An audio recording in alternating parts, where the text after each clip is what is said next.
Hello friend, welcome to Bajirao written institute. Today analysis के आज के अंक में हम 28 जून 2024 के दो प्रमुख समाचारों को देखेंगे। ये दोनों समाचार एक तो आपके विदेश नीति या कह सकते हो विदेश संबंध से जुड़ा है, अंतर्राष्ट्रीय संबंध से जुड़ा है। दूसरा है हमारे अर्थव्यवस्था के पहलू से। पहला है कि चीन अपने विदेश नीति के एक 5 सिद्धांत या 5 प्रिंसिपल ऑफ को एग्जिस्टेंस के या शांतिपूर्ण सहिस्तित्व के 5 सिद्धांत कहता है। उसकी 70वीं 70 जो है या 17वीं उसका एनिवर्सरी मना रहा है आज ही के दिन 28 जून को, क्योंकि 28 जून 1954 को इसे एक आधिकारिक रूप से चीन के विदेश नीति का हिस्सा बनाया गया था। तो उसको हम समझेंगे, क्योंकि ये जो चीन की 5 सिद्धांत वाली विदेश नीति है, ये कहीं न कहीं भारत के साथ अप्रैल उसी 1954 में अप्रैल में हुई एक समझौता पंचशील सिद्धांत जिसे कहते हैं, उसी पर आधारित है। हालांकि उसके सिद्धांतों को चीन ने छिन्न भिन्न कर दिया है, लेकिन पुनः उसे नए रूप में, नए कहते हैं ना, पुरानी बोतल में नई शराब, नए बोतल में पुरानी शराब को वो पुनः जो है स्थापित करने की कोशिश कर रहा है। तो उसको समझेंगे। दूसरा है जेपी मॉर्गन का एक इमर्जिंग मार्केटिंग इंडेक्स है। उसमें भारत सरकार के बॉन्ड को शामिल करने की बात आज से शामिल कर लिया गया है, और ये धीरे धीरे करते करते मार्च 2025 तक इस बॉन्ड के 10% वेटेज जो है, 10% वेटेज जो है भारत का शामिल हो जाएगा। और ऐसे में इमर्जिंग मार्केट में मार्च 2025 तक भारत, चीन, इंडोनेशिया या मैक्सिको के समान इसमें जेपी मॉर्गन बॉन्ड में शामिल होगा। ठीक है, तो इन दोनों को समझने की कोशिश करेंगे, क्या है, कैसे है, और भारत के फाइनेंशियल मार्केट पे उसका क्या प्रभाव पड़ेगा। ठीक है, चलिए देखते हैं चीन की विदेश नीति। ये देखिए, दोनों नेता चीन, एक भारत के और उसमें चीन के। चीन अपने 5 प्रिंसिपल ऑफ पीसफुल को एग्जिस्टेंस वाली जो है विदेश नीति को लेकर उसकी 17वीं वर्षगांठ मना रहा है। आज ही में बीजिंग में मनाया जा रहा है, जिसमें वहाँ के प्रधानमंत्री उसके मुख्य शामिल करता है, और मुख्य प्रवक्ता वहाँ है चीन के राष्ट्रपति शी जिनपिंग हैं।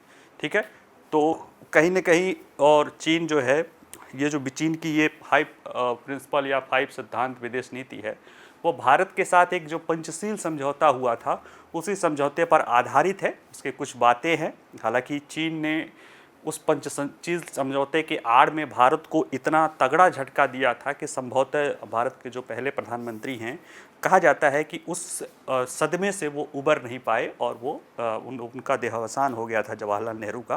क्योंकि देखा जाए तो चीन ने उनके साथ अच्छी अच्छी बातें करके उन्हें धोखा दिया था। तो आइए चीन के विदेश नीति में आज कोई बदलाव हुआ है उसको देखते हैं, या जो चीन कह रहा है क्या वो सही कह रहा है, या जो उस समय कह रहा था वो क्या सही कह रहा है, उसको समझने की कोशिश करते हैं। तो देखिए, चर्चा में क्यों है, क्योंकि चीन शांतिपूर्ण सह अस्तित्व के 5 सिद्धांतों की 17वीं वर्षगांठ के अवसर पे 28 जून को स्मारक कार्यक्रम आयोजित कर रहा है।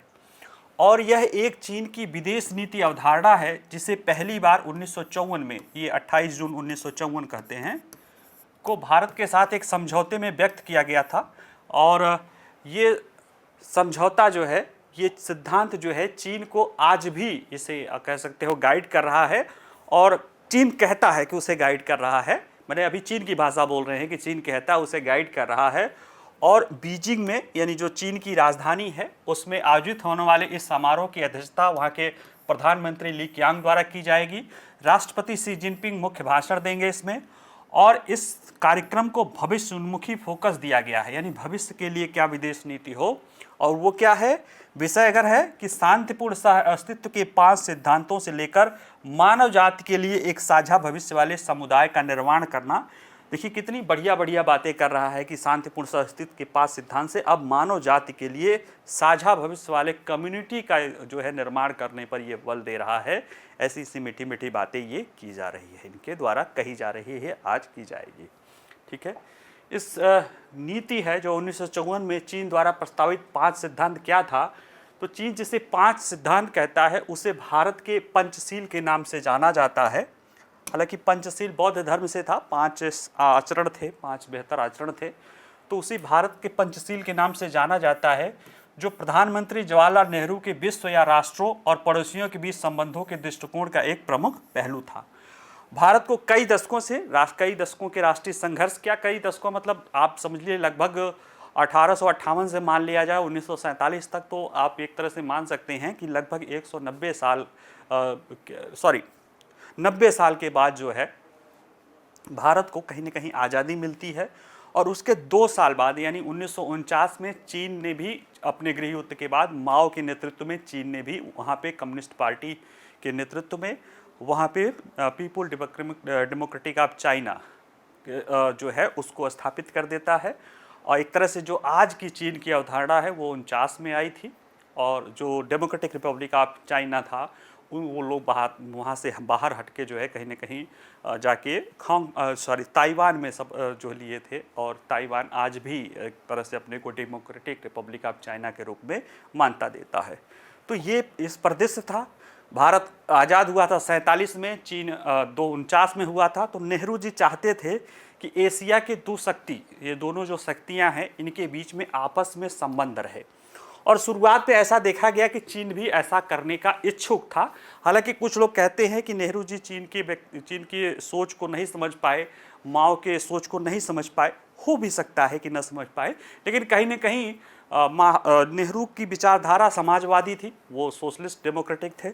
और मार्क्सवाद की विचारधारा भी कहने मार्क्सवादी या साम्यवादी थी। तो वैचारिक स्तर पे आर्थिक और उसके मुद्दों को लेकर, राजनीति छोड़ दो, आर्थिक मुद्दे पर दोनों लोगों की एक तरह से कुछ न कुछ समानताएं रहती है, और ख़ासतौर से कमज़ोर और पीड़ित वर्गों, शोषित वर्गों के उत्थान को लेके। तो हो सकता है कि दोनों लोग चाहते हों, और बड़ा देश था, दोनों लोग चाह रहे थे कि दोनों लोगों ने एक नए एशिया के निर्माण को लेकर आपस में सहयोग बनाए देने का काम किया जाए। तो ऐसे में जब तिब्बत 1954 में 28 अप्रैल को 1954 में तिब्बत पर भारत और चीन के बीच द्विपक्षीय वार्ता का उद्घाटन हुआ था, तो चीनी प्रधानमंत्री चाउ एन लाई ने शांतिपूर्ण सह अस्तित्व के 5 सिद्धांतों का प्रस्ताव रखा था, जिसका नेहरू ने भी समर्थन किया गया था। तो पहली बात भारत चीन के बीच द्विपक्षीय वार्ता के दौरान, जब तिब्बत पर वार्ता हो रही थी, उस दौरान इसे रखा गया था। और बाद में ये चीन के विदेश नीति के संबंधों में, भारत के भी विदेश नीति के आधार के रूप में काम करने लगा था पंचशील सिद्धांत। और यहाँ तक कि गुटनिरपेक्ष जो आंदोलन था, नाम आंदोलन था, उसके लिए भी ये पंचशील सिद्धांत काफ़ी समय तक दुनिया के विकासशील देशों के, कमज़ोर देशों के संबंधों को लेकर ये आधार बनता रहा था, ये महत्वपूर्ण सिद्धांत था। तो देखिए, भारत चीन के पंचशील जो समझौता हुआ था, उसके प्रमुख अवयव क्या है? तो देखिए, ये जो सिद्धांत था, इसे औपचारिक रूप से तिब्बत क्षेत्र के साथ व्यापार और संबंध पर समझौते के रूप में भी जाना जाता है।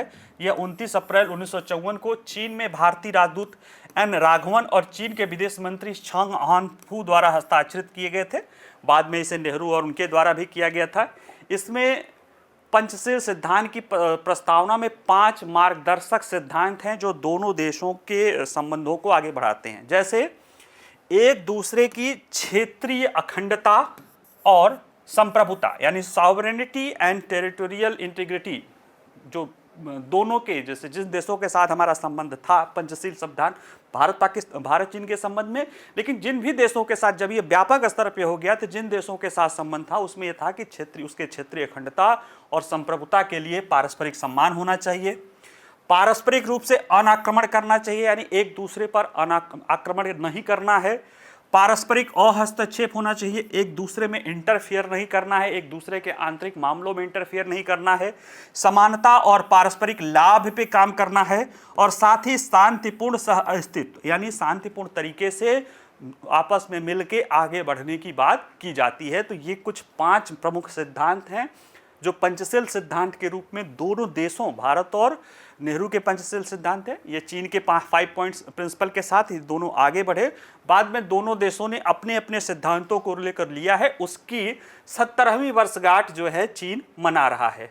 लेकिन देखिए, इस पंचशील सिद्धांत से और इसमें क्या बात कही गई है, देखिए, इसका उद्देश्य दोनों देशों के बीच व्यापार और सहयोग को बढ़ावा देना है, एक दूसरे के प्रमुख शहरों में प्रत्येक देश के व्यापार केंद्र स्थापित करना है और व्यापार के लिए रूपरेखा तैयारी करना है, समझौते में महत्वपूर्ण धार्मिक तीर्थयात्रियों के लिए प्रावधान और उनके उपलब्ध स्वीकार मार्गों और दरों की भी सूची दी गई थी, क्योंकि आपको पता होगा कि तिब्बत के बहुत सारे लोगों का जो है धार्मिक स्थल भारत में, यानी बौद्ध धर्म तो भारत से ही जन्मा था, और साथ ही में भारत का कैलाश मानसरोवर जो यात्रा थी वो तिब्बत में था। बाद में अब चूंकि चीन कब्जा कर लिया था तो वो चीन का हिस्सा हो गया था। महत्वपूर्ण बात है इस संधि की कि इसमें चीन को क्या मिला कि भारत ने पहली बार तिब्बत को चीन के तिब्बत क्षेत्र के रूप में मान्यता दे दी। यानी इस पंचशील सिद्धांत से जो चीन को सबसे बड़ा फायदा हुआ कि भारत ने तिब्बत को चीन का हिस्सा मान लिया, जबकि ऐतिहासिक रूप से तिब्बत एक ऑटोनोमस या चीन से स्वायत्त क्षेत्र के रूप में काम करता था, और ये कहीं ना कहीं चीन को बड़ा फायदा देने वाला था और भारत के लिए नुकसानदायक हुआ है। और आज उस स्थिति को बदलने की बात की जा रही है। तो चीन की अगर आज की विदेश नीति देखें, यानी इस सिद्धांत में इतनी बड़ी बड़ी बात की, आज की विदेश नीति देखें तो चीन 54 में एक समझौता करता है, 28 जून 1954 को समझौता करता है, और उसके ठीक 8 साल बाद 1962 में भारत चीन युद्ध हो जाता है, और कहीं ना कहीं इस शांतिपूर्ण अस्तित्व का जो अनाक्रमण और इस तरह की बातें करता है उसको पूरी तरह से नष्ट कर देता है। और आलोचक ने बार बार जवाहरलाल नेहरू पर यह कहकर हमला किया कि वे भोले थे, चीनी इरादों को गलत तरीके से समझे थे और बीजिंग के साथ मतभेदों को ठीक से नहीं संभाल सके थे। और कहीं न कहीं ये बात सच भी है। लोग जो जवाहरलाल नेहरू की जो जीवनी और इस तरह के हैं वो कहते हैं कि नेहरू से गलती चीन को समझने में हुई थी। नेहरू चाहते थे कि एशिया के दोनों देश बढ़ के आगे मिले, लेकिन देखिए समझने की बात है, नेहरू सोशलिस्ट डेमोक्रेटिक थे, वो थोड़ी सी आदर्शवादी विचारधारा को लेकर चलते थे, शांतिपूर्ण और ये चीज़ें करते थे, और माओ जो है माओवादी या साम्यवादी था और वो बिल्कुल रियल पॉलिटिक्स को लेकर चलता था। और ऐसे में दोनों के जो है कहीं ना कहीं समझने में शायद नेहरू को निश्चित रूप से गलती हुई। उसका उनके नियत को नहीं कहना चाहिए, हाँ ये मानना चाहिए कि किसी से भी कभी भी कोई भूल हो सकती है, उसको मिस्टेक होती है। और कहीं ना कहीं इसका इस सदमे का, इस झटके का नेहरू के स्वास्थ्य पर भी प्रभाव पड़ा, और लोग बताते हैं कि उसके बाद संभवतः उनके लिए कहीं ना कहीं काफ़ी मुश्किल दौर हो गया था।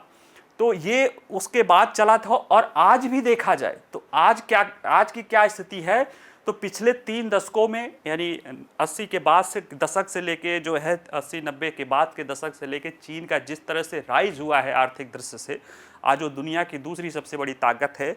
और 2012 के बाद से जैसे ही शी जिनपिंग जो इस समय राष्ट्रपति है उनका उद्भव हुआ है, तो जो चाइना अपने को छुपा के आगे बढ़ रहा था उसने खुले तौर पे अपनी एग्रेसिव विदेश नीति और अपना प्रभुत्व स्थापित करने की बात की थी, और वो चीज़ें सामने आ रही है। और देखा जाए तो चीन न केवल दक्षिणी सागर चीन सागर के क्षेत्रों पर अपना, पूरे दक्षिणी चीन सागर पर अपना दावा कर रहा है, बल्कि छोटे छोटे देशों पर उसकी आक्रामक कार्रवाइयाँ देखी जा रही है।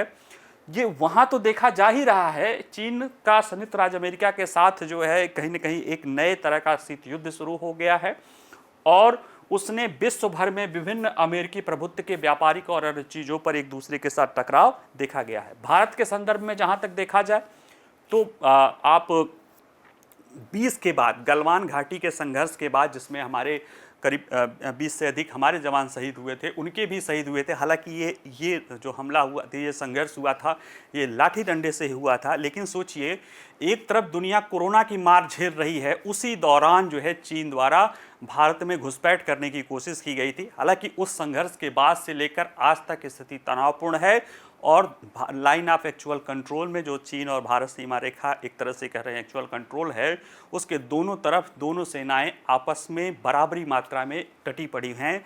और कहीं न कहीं एक तरह से देखा जाए तो भारत और चीन का संबंध 62 के संबंधों को दौर को छोड़ दिया जाए तो ऑल टाइम लो बनी हुई है। और चीन आरोप लगाता रहा है कि भारत पंचशील सिद्धांतों का जो है विरोध, पंचशील सिद्धांतों का वो क्षति पहुंचा रहा है। लेकिन भारत अब अनुभव कर चुका है कि वो पंचशील सिद्धांत उनके लिए है जो वाकई में उसको मानते हैं। वो भेड़ के शकल में जो गीदड़ होते हैं उनके लिए पंचशील नहीं है, क्योंकि हमारे यहाँ पुराना भी सिद्धांत है, सठे साठ्यम समाचरित। तो जिस तरह से चीन कर रहा है, अब भारत रेसिप्रोकल रूप से उतना ही सब कुछ कर रहा है। अब वो आदर्शवादी विचारधारा को भारत ने तिलांजलि दे दी है, खासतौर से चीन के विरुद्ध, चीन के संबंध में तो ये बात 100% सत्य कही जा सकती है। ठीक है, तो चलिए ये रहा। अगला हमारा है कि भारतीय सरकारी बॉन्ड, इंडियन गवर्नमेंट बॉन्ड जो है जेपी मॉर्गन के बॉन्ड इंडेक्स का, इमर्जिंग बॉन्ड इंडेक्स का हिस्सा होगी। जेपी मॉर्गन एक प्रमुख फाइनेंशियल इंस्टीट्यूशन है निजी क्षेत्र की, जो दुनिया भर में कई सारी चीज़ें भी करता है। साथ में ये इसका अपना एक बॉन्ड इंडेक्स है, एक फंड है। तकरीबन इमर्जिंग मार्केट का बॉन्ड इंडेक्स लगभग 213 अरब डॉलर का है। सितंबर माह में घोषणा की गई थी कि भारत की सरकारी बॉन्ड इसके बॉन्ड में वेटेज दिए जाएंगे, जिसके कई सारे कुछ सकारात्मक परिणाम देखे जाएंगे। उसको हम समझने की कोशिश करते हैं, क्योंकि आज से ही 28 जून से ही भारत के गवर्नमेंट बॉन्ड्स धीरे धीरे करके एक अभी उम्मीद है कि 2025 तक 10 वेटेज पॉइंट जाना है, जिसमें से एक वेटेज पॉइंट हर महीने बढ़ाया जाएगा। एक बार में नहीं किया जाएगा ताकि उसकी कीमत न गिर जाए, धीरे धीरे करके बढ़ाया जाएगा। और इससे उम्मीद है कि अगले 10 महीनों में 25 से 30 अरब डॉलर का जो है कहीं ना कहीं बॉन्ड के रूप में, गवर्नमेंट सिक्योरिटी बॉन्ड के रूप में भारत में प्रवाह होगा डॉलर का। तो आइए चलिए देखते हैं क्या मामला है, चर्चा में क्यों है।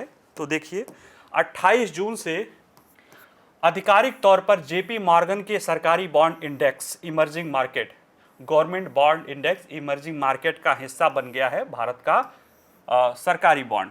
और यह कदम सितंबर में की गई घोषणा के बाद उठाया गया है, जिससे दुनिया की 5वीं सबसे बड़ी अर्थव्यवस्था में, यानी जो भारत है, महत्वपूर्ण वित्तीय प्रवाह के लिए मंच तैयार हो गया है। यानी इसके शामिल होने से एक अच्छी खासी मात्रा में भारत के जो है बॉन्ड मार्केट में, खासतौर से सरकारी बॉन्ड मार्केट में इंटरनेशनल फाइनेंशियल आना प्रवाह जो है शुरू हो जाएगा। और अनुमान बता रहे हैं कि इस इंटीग्रेशन से, समावेशन से, जो 31 मार्च 2025 तक 10 महीनों तक चलेगा, देश में लगभग 20 से 25 अरब डॉलर का निवेश आने की संभावना है इस बॉन्ड के जगह, जो कहीं ना कहीं भारत के फाइनेंशियल मार्केट के लेकर, खासतौर से अंतर्राष्ट्रीय मार्केट को लेकर ये एक शुभ कदम होगा या एक बेहतर कदम माना जाएगा। तो आइए ज़रा डिटेल में इसको देखते हैं कि जो है इसमें क्या है, इस सूचकांक में भारत का क्या भार क्या होगा। तो आज से यानी 28 जून से भारतीय सरकारी बॉन्ड को इंडेक्स में शामिल किया जाना शुरू हो जाएगा, जिसमें शुरुआत में 1% का वेटेज स्थानांतरित किया जाएगा, और ये हर महीने 1% करके अगले 10 महीने तक 31 मार्च 2025 तक इसे एक एक करके बढ़ाया जाएगा। यानी 31 मार्च 2025 तक इसे 10% तक सीमा में पहुंचाया जाएगा, ये मॉर्गन का कहना है और जेपी मॉर्गन का। और जब ये 10% तक पहुंच जाएगा तो देखा जाए कि इमर्जिंग मार्केट में जो बॉन्ड है उसमें जिन देशों का, तो चीन भी 10% है, इंडोनेशिया, मैक्सिको, उसी तरह से भारत भी उस स्तर पे पहुंच जाएगा। तो इसका कहीं ना कहीं बेहतर स्थिति इसमें समझ में आने लगेगी। और अधिक भारांक से वैश्विक निवेशक भारतीय ऋण में निवेश के लिए अधिक जो है आवंटित करने के लिए प्रेरित होंगे। जैसे जैसे वेटेज बढ़ता जाएगा उसमें वहाँ के जो लोग हैं भारत के ऋण में, यानी भारतीय सरकारी ऋण में, ये पैसा लगाने के लिए सक्षम हो जाएंगे। और विश्लेषक की उम्मीद है कि इससे हर वेटेज पॉइंट पे एक पे जाने से, क्योंकि देखिए अभी उस बॉन्ड का जो है 213 अरब डॉलर है, बिलियन डॉलर इसको कहते हैं, 213 बिलियन डॉलर है। और अगर हम 10 वेटेज लिए तो इसका मतलब है कि 21 से लेके 25 अरब डॉलर तक जो है इसमें आने की संभावना है, और हर एक महीने एक एक जाएगा। यानी कहीं ना कहीं हर महीने विश्लेषकों का कहना है कि 2 से 3 अरब डॉलर का प्रवाह इसमें से होगा। हालांकि गोल्डन सैक्स करके जो एक संस्था है उसका कहना है कि भारत का इंडेक्स भार 10% तक बढ़ने में कम से कम 30 अरब डॉलर का निवेश और बढ़ सकता है। ऐसा गोल्डन सैक्स का कहना है कि भारत में 10-30 अरब डॉलर तक का अगले 10 महीनों में निवेश इसमें आ जाएगा, हमारी सरकार की जो सरकारी बॉन्ड है उसमें। तो कितने भारतीय सरकारी बॉन्ड इस इंडेक्स में शामिल करने में योग्य हैं?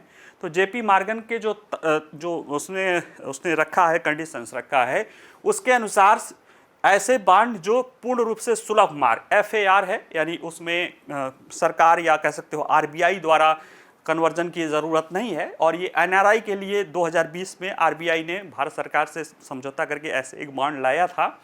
तो उस तरह के मार्ग के जरिए ही इसमें जुड़े हुए नामित, उसी से जुड़े हुए नामित सरकारी बॉन्ड ही इसमें शामिल होंगे। और इससे उम्मीद है कि अगर इस पूरे जो बॉन्ड है उसमें 23 भारतीय सरकारी बॉन्ड के सूचकांक इसमें शामिल किए जाएंगे, जिनकी संयुक्त अनुमानित मूल्य 2,70,000 करोड़ रुपए या 330 बिलियन डॉलर है, उसी में शामिल किए जा सकते हैं ऋण के लिए। और अधिकतम वो 10 वेटेज तक ही आएगा। तो ये है। बाकी इसके लिए एक और भी किया गया है कि इनकी जो पेड अप कैपिटल या जो ऋण भारतीय हो वो $1 बिलियन से अधिक होना चाहिए और कम से कम 2.5 साल का यानी 2025-26 तक के लिए वो गेस्टेशन पीरियड रहना चाहिए, उसी को इसमें शामिल किया जाएगा। ठीक है। JP Morgan emerging market index के महत्व या ये क्या है, दोनों को समझते हैं। तो 1990 के दशक में प्रारंभ में बनाया गया JP Morgan emerging market index. ये इमर्जिंग मानी जो विकासशील अवधारणा देश है उनसे उनके मार्केट को लेकर बनाया गया ये इंडेक्स है। इसमें कई सारी चीज़ें शामिल होती हैं और इससे उभरते बाजार बॉन्ड के लिए सबसे व्यापक रूप से संदर्भित इसे सूचकांक माना जाता है। और इसमें सरकारी बॉन्ड सूचकांक उभरते बाजार यानी government bond index emerging market और कॉरपोरेट इमर्जिंग मार्केट 2 शामिल होते हैं। और जेपी मॉर्गन ये इमर्जिंग मार्केट वैश्विक स्तर पर करीब $213 अरब का जो है फंड मैनेज करता है।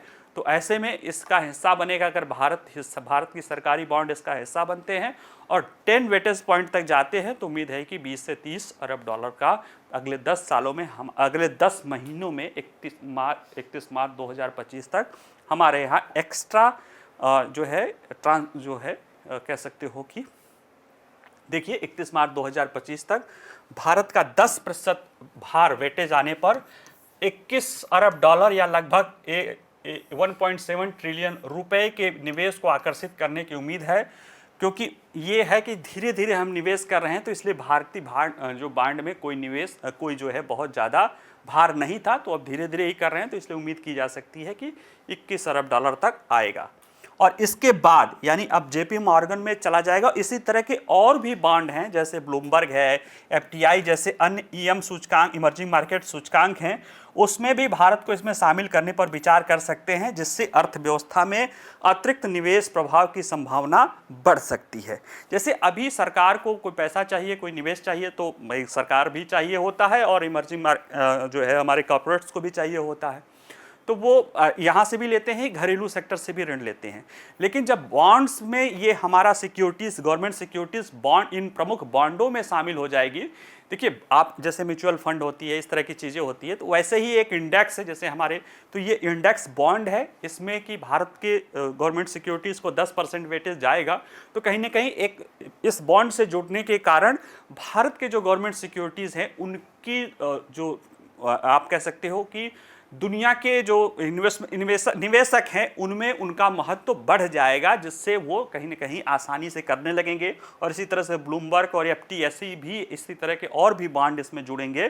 तो इससे भी हमारे यहाँ जो क्या होगा, देखिए अगर भारतीय सरकारी बॉन्ड के इस इंडेक्स में शामिल होने से प्रभाव क्या होगा, तो प्रभाव देखिए कि शामिल हो रहा है 28 जून से आधिकारिक तौर पे, लेकिन 21 सितंबर 2023 को जब इसके शामिल करने की घोषणा की गई थी तब से भारतीय सरकारी बॉन्डों में 10.4 बिलियन डॉलर का प्रवाह देखा गया है। यानी उसके पहले ही भारतीय बॉन्डों में जो है 10.4 अरब डॉलर का प्रवाह वैसे भी आ गया है, क्योंकि लोगों को लगा है कि कहीं ना कहीं भारतीय सिक्योरिटी बॉन्ड्स अब अच्छे रिटर्न्स या कम से कम रिस्क कम होगा, क्योंकि जेपी मॉर्गन अपने यहाँ शामिल करने वाला है। जबकि उसके पहले ये सितंबर में कहा था, सितंबर के बाद से 10 अरब डॉलर हुआ, जबकि सितंबर तक का महीने में यानी 8 महीने में 2.4 बिलियन डॉलर आया था। और उसके बाद देखा जाए तो अक्टूबर से लेके अभी तक जो है 10 यानी कई गुना बढ़ गया है। और पिछले 21-22 में वार्षिक विदेशी बहिर्वाह यानी बाहर से आया था 1 अरब डॉलर था। यानी कहीं ना कहीं ये इसका शामिल करने की घोषणा के बाद से ही भारत के सरकारी बॉन्डों में विदेशों से निवेश बढ़ना शुरू हो गया था। और ऐसे में इस कदम से ऋण बाजार में नए सक्रिय प्रभाव को बढ़ावा मिल सकता है, जैसा कि अनुमान ही है। गोल्डमैन सैक कह रहा है कि 30 अरब डॉलर तक निवेश आ सकता है और इससे बाहरी वित्त पोषण के मामले में जो अभी तक अपर्याप्त था उसमें वृद्धि हो सकती है। इससे क्या होगा, क्या इससे न केवल जोखिम प्रीमियम कम होगा, यानी जो रिस्क था वो कम होने से लोगों को ज़्यादा लाभ मिलेगा, बल्कि भारत को अपना राजकोषीय और जो सकल चालू capital account current account deficit है, चालू खाता घाटा है, उसको मैनेज करने में मदद मिलेगी। हालांकि अभी जो तिमाही बीती है, इस तिमाही में तो हम सरप्लस हैं, लेकिन फिर भी अगर कोई दिक्कत आती है तो ये जो पैसा आएगा इससे उसको मैनेज करने में हमें मदद मिल सकती है। और इससे क्या होगा कि हमारा जैसे ये चीज़ें आने लगेगी, ये जोखिम प्रीमियम कम होने लगेगा, तो जो हम बाहर से ऋण लेते हैं उसमें हमारी जो वित्त पोषण की लागत है वो कम होने लगेगी, क्योंकि अगर आपके सरकारी बॉन्ड्स किसी अच्छे बॉन्ड इंडेक्स में शामिल होने लगते हैं तो ये जो निवेशक होते हैं उनको लगता है कि हाँ उस बॉन्ड की वैल्यूज़ है तभी उस इंडेक्स में शामिल किए गए हैं, तो उसको जो जोखिम के कारण जो उसमें ब्याज दर ज़्यादा हो जाती थी, जैसे कोई कस्टमर है बैंक में है, बैंक से लोन लेने जा रहा है, जिसका सिविल स्कोर बढ़िया है और उसकी और सारी चीज़ें अच्छी है उसको कम ब्याज दर पे लोन मिलता है, जिसका कम है या जिसकी और स्थिति खराब है उसको ज़्यादा ब्याज दर पे मिलता है। तो उसी तरह से जैसे जैसे हम अच्छे इंडेक्स में शामिल होते जाएंगे, जो बाहर से हमारे सिक्योरिटीज़ में निवेश होगा वो सस्ते दर पे होने लगेगा और वह कहीं ना कहीं भारत में जो ऋण आता है, ये बॉन्ड में क्या बॉन्ड में जो निवेश करते हैं वो कहीं ना कहीं ऋण ही है। 2 साल 4 साल 6 साल 10 साल जितने का बॉन्ड हो, उसके बाद तो सरकार को वो जो ब्याज दर है उस पर चुकाना ही होता है। उससे क्या होगा, कम ब्याज दर पे हमको ऋण मिलने लगेगा, जिससे हमारा जो निवेश का स्थिति है वो सुधर सकता है। ठीक है, तो ये सारी चीजें हैं। क्या अधिक पूंजी प्रवाह आरबीआई के लिए चिंता का विषय है? एक विषय ये भी है कि अगर जैसे उम्मीद है कि अगले 10 महीने में 30 अरब डॉलर या 25 से 30 अरब डॉलर जो बहुत राशि होती है वो आने की संभावना, यानी हर महीने 2 से 2.5 अरब डॉलर या 2.5 से 3 अरब डॉलर आएगा। बड़ी राशि है। जब ये डॉलर इतना आएगा तो निश्चित रूप से डॉलर के संदर्भ में हमारे रुपए की वैल्यू बढ़ जाएगी। और ये आरबीआई, हालांकि ये अच्छी बात है कि हमारे रुपए की वैल्यू बढ़ रही है, लेकिन कहीं ना कहीं ये इसके कारण हमारा निर्यात जो है हतोत्साहित हो सकता है, क्योंकि हमारी वस्तुएं मार्केट में डॉलर मूल्य में महंगी होने लगेगी, आयात हमारा जो है सस्ता होने लगेगा। इसको लेकर क्या करेगा कि आरबीआई देखा जाए तो इसको बाहर मार्केट से जो एक्स्ट्रा डॉलर है वो उसको अपने पास लाने की कोशिश करेगा ताकि रुपया स्थिर बना रहे। लेकिन जब वो डॉलर निकालेगा तो निश्चित रूप से मार्केट में उसे रुपया डालना पड़ेगा, जिसके कारण मुद्रास्फीति की बढ़ने की संभावना लोग कह रहे हैं। और अगर 30 अरब डॉलर को देखा जाए तो तकरीबन आप इसको 30 को 8500 से गुणा कर दीजिए तो लगभग 8500 8 2,40,000 यानी 2,50,000 करोड़ रुपया जो है मार्केट में, अगर उसको पूरा तो नहीं लेकिन अगर उसको भी करना हो तो मुद्रास्फीति बढ़ सकती है। लेकिन गवर्नर ने कहा है कि हमारे पास ऐसे बहुत सारे चैनल हैं जिसके माध्यम से हम आसानी से उस एक्स्ट्रा रुपए को कर सकते हैं, मैनेज कर सकते हैं और मुद्रास्फीति भी नहीं बढ़ेगी। यानी कि इसको शामिल करने से भारत का जो विदेशों से ऋण लेना है, खासतौर से गवर्नमेंट सिक्योरिटीज़ में है, उसका महत्व बढ़ेगा। हमारे पास एक्सेस जो है फाइनेंशियल फ्लो होगा, सिर्फ नाम उसमें कि वो किया जाएगा तभी से लेकर अब तक 10.4 अरब डॉलर का एक्स्ट्रा फ्लो हुआ है, जबकि उसके पहले 8 महीने में 2.4 है। तो जब शामिल कर दिया जाएगा तो निश्चित रूप से हमारे यहाँ पे विदेशी जो ऋण के रूप में निवेश आएगा, लंबा समय के लिए होता है वो आएगा। और साथ ही साथ इससे एक चीज़ ये होगी कि हमारी जो ऋण की लागत है वो कम हो जाएगा, क्योंकि हमारे गवर्नमेंट सिक्योरिटीज़ के लिए बेहतर स्थिति होगी। हालांकि भारत के ओवरऑल जो है कह सकते हैं कि रेटिंग में कोई बहुत ज़्यादा परिवर्तन नहीं देखा जाएगा, लेकिन निश्चित रूप से शॉर्ट टर्म लोन में इसका फ़ायदा हमें दिखाई देगा। और फिर जैसे जैसे स्थितियाँ सुधरती जाएंगी आगे भारत का जो है क्रेडिट रेटिंग एजेंसी जो है सॉवरेन रेटिंग अगर सुधरता जाएगा तो स्थिति आगे बढ़ती जाएगी। ठीक है, तो चलिए आज के लिए हम अपने इसमें जो है इतना ही है। आप लोग इसको देखिएगा, नोट्स बना लीजिएगा, पढ़ाई करिएगा और कोई प्रश्न हो तो पूछ सकते हैं।